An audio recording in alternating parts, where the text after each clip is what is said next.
everyone, I'm Lubomira and thank you for stopping by my channel. If this is your first visit, welcome. It's always nice to have new crafty friends. And if you are returning, it's always great to see you again. Now that I have you here, remember to hit those like and subscribe buttons. By selecting that little bell, you'll get notified every time I post a new video so you never miss out on any of the crafty goodness. This week I'm sharing a way to stretch some of our supplies by using frame dies to create a neat layered background. Let's just get into the card.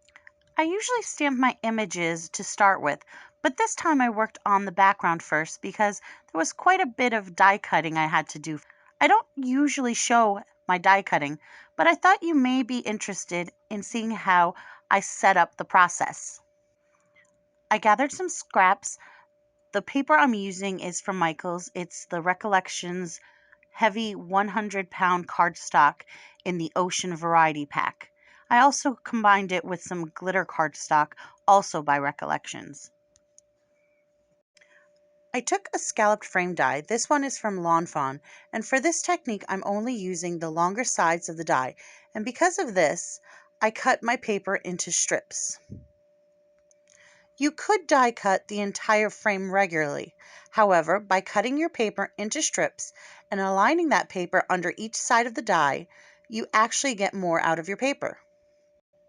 Essentially, all I'm doing is creating scallop stripes.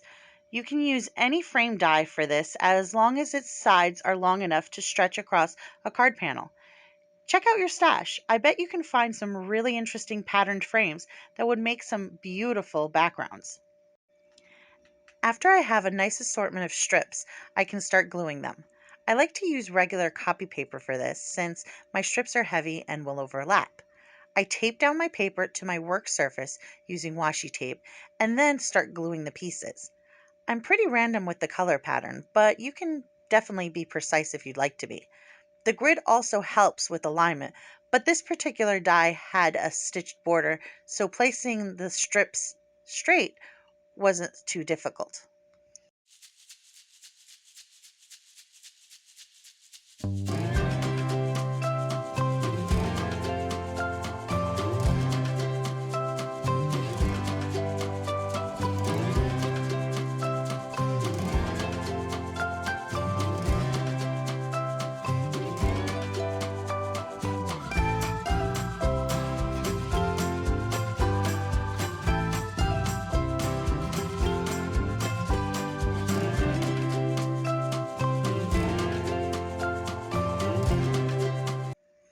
Using my trimmer, I trimmed off all the extra cardstock hanging off my panel.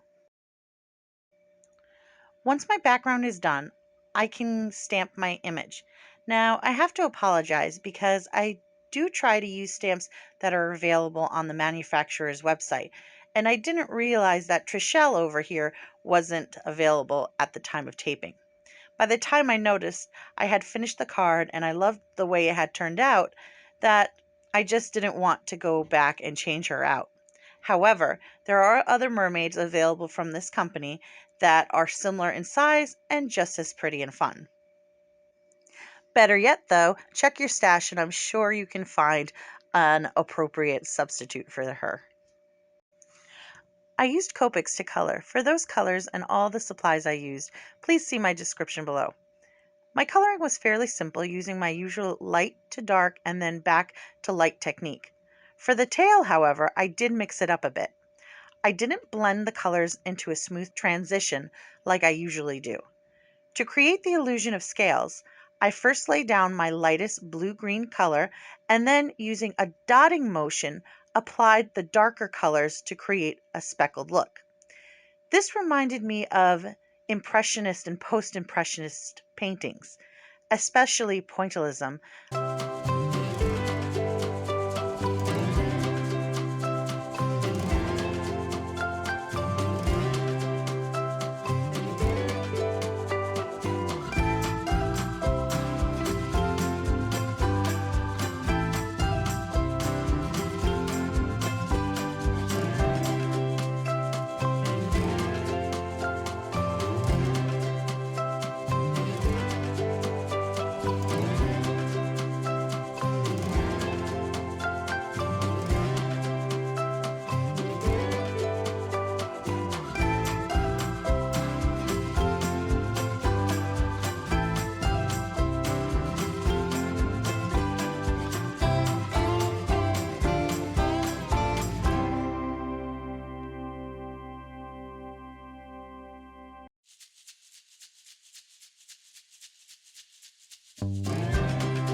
After coloring the mermaid, the card came together pretty quickly.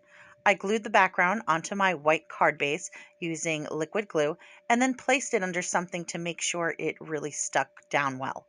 Since the background is a little busy, I used a piece of vellum to quiet the colors, at the same time not completely covering them and showcasing my sentiment and mermaid. For the sentiment, I used the Let's Celebrate included in the set. I stamped it in Versamark ink on the vellum circle I created, and then heat embossed it using white embossing powder.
I also added a happy birthday banner that I foiled using the Cricut.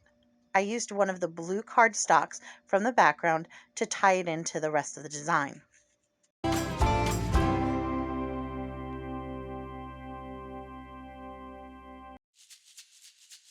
I used foam tape to attach everything, hiding it behind the solid elements so it wouldn't peek through the vellum. Lastly, I added some gems for some sparkle and some Nouveau crystal drops in the color Caribbean Ocean to my mermaid's hair clip.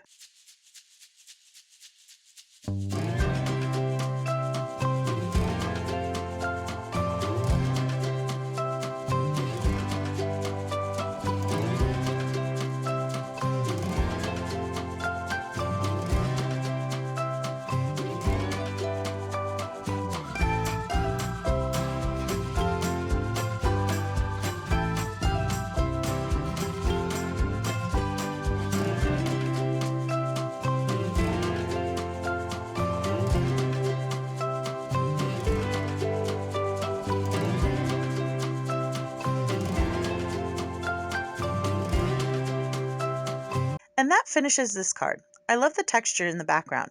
This is one of my favorite techniques that really does offer a wow factor. Let me know what you think in the comments below.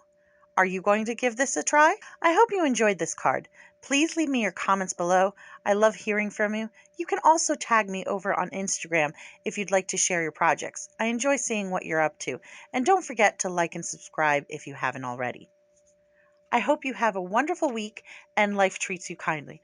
I'll see you next time for another creation. Take care. Bye.